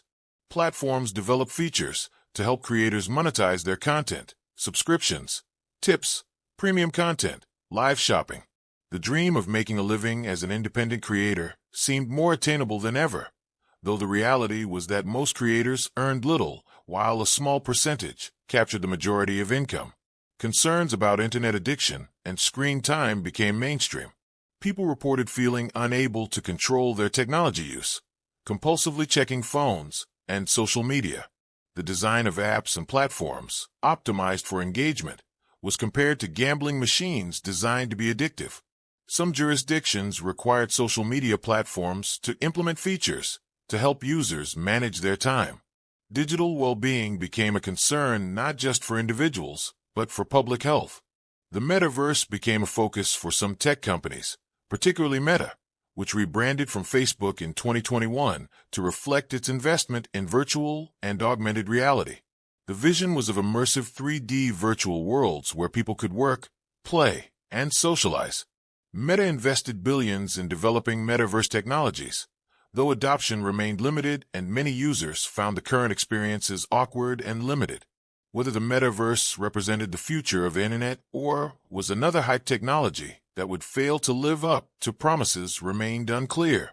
Climate concerns intersected with internet technology in new ways. The energy consumption of data centers, cryptocurrency mining, and AI training raised questions about the environmental cost of our digital lives. Some blockchain systems moved to less energy-intensive methods. Cloud providers invested in renewable energy. But the overall trend was toward more computation and more data, putting pressure on efforts to reduce carbon emissions. Geopolitical tensions increasingly manifested in the internet realm. China maintained strict control over internet access within its borders through the Great Firewall. Russia attempted to create a sovereign internet that could operate independently from the global network. Concerns about cyber warfare, state-sponsored hacking, and digital espionage grew. The internet, which had been imagined as a force for global connection and understanding, was fragmenting along national lines as countries sought to control information and protect their interests. The question of internet governance remained unresolved. Who should make the rules for the internet? National governments? International organizations? The platforms themselves? Users? Different stakeholders had different interests and different visions. The early internet's culture of decentralized, bottom-up governance seemed inadequate for the scale and importance of the modern internet.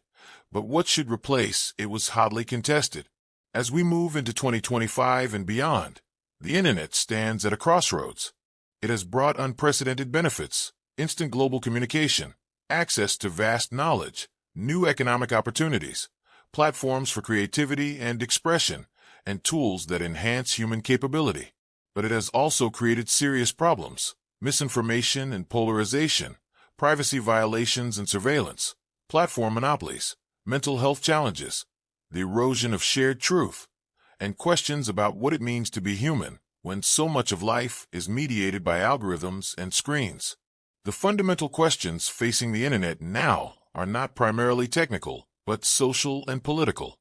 How can we preserve the internet's benefits while mitigating its harms?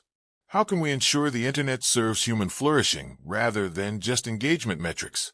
How can we govern platforms that span the globe and shape public discourse? How can we keep the internet open and accessible while preventing its abuse? How can we ensure the benefits of internet technology are shared broadly rather than concentrated in the hands of a few companies?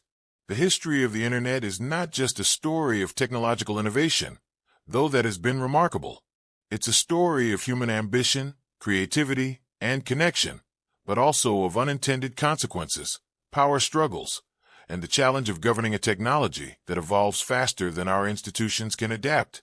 The Internet that exists today would be unrecognizable to those who built ARPANET in 1969, and the Internet of 2050 will likely be equally unrecognizable to us now. What seems certain is that the Internet will continue to be a central part of human life, shaping how we work, communicate, learn, and understand the world. The choices we make now about how to govern, regulate, and use the Internet will shape what kind of technology it becomes and what kind of society we build around it. The Internet's history is still being written, and we are all participants in writing it. Every time we post, click, share, or scroll. The question is not whether the Internet will shape our future, but what kind of future we will choose to create with it.